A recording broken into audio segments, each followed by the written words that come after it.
Nous allons continuer donc dans nos cas particuliers sur les documents d'achat et cette fois-ci donc nous allons voir les avoirs.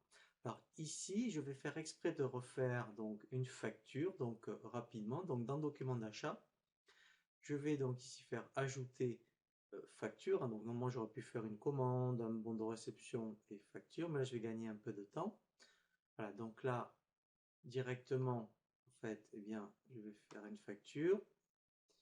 Voilà, pour, mettons, toujours pareil, une B. Voilà, donc là, mettons, le fournisseur m'a envoyé donc une facture. Donc j'enregistre. Voilà, donc là, normal. Après, je vais valider donc hein, la facture. Voilà. Et en plus, ce qu'on va faire, c'est donc la baignoire par exemple est défectueuse. Donc je l'ai réglée. Et bien en fait, donc le fournisseur va me proposer de faire un avoir et me rembourser l'avoir. Donc ça c'est intéressant, comme d'ailleurs c'est un cas de figure qui peut vous arriver, hein, si vous avez en plus réglé la facture fournisseur. On va voir comment faire donc un remboursement d'avoir et c'est intéressant pour la comptabilité. Alors, on va faire donc le règlement rapidement. Alors, on va revoir hein, cette notion de règlement client, règlement fournisseur. Ici, dans plus d'actions, je fais régler la facture. Voilà, donc là, alors là, je mets la référence du chèque, par exemple, là, chèque 123. Alors, ici, donc, eh bien, j'enregistre. Voilà, donc là, en fait, hein, je valide mon règlement.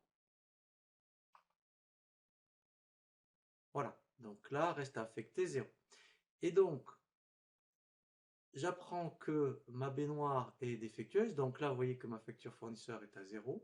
Eh bien, en fait, donc le fournisseur va me proposer de faire un avoir et de me le rembourser.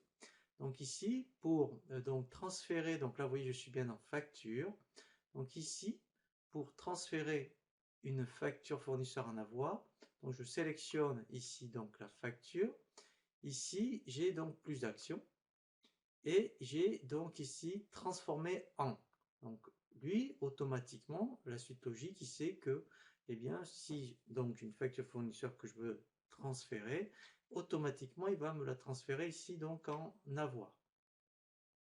Donc là, il va m'ouvrir l'avoir. Voilà, donc là, vous voyez ici, j'ai bien mon avoir, donc il est en cours de rédaction. Donc là, je vais valider l'avoir. Et comme donc il me rembourse, eh bien, je vais procéder au remboursement. Dans le bouton ici plus d'actions, j'ai, vous voyez, l'option rembourser l'avoir. Voilà, donc là, en fait, eh bien, ici, et c'est donc, vous voyez, donc là c'est un négatif, hein. Donc là, eh bien, je peux même mettre, par exemple, le fournisseur me fait un virement, c'est le virement, par exemple, 45.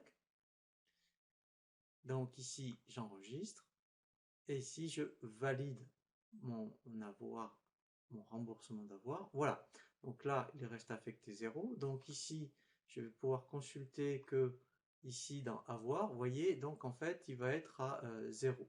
Donc là, en fait, ce qui est intéressant, c'est que quand on va faire le transfert en comptabilité, on va bien voir que effectivement, j'ai bien eu donc mon remboursement d'avoir.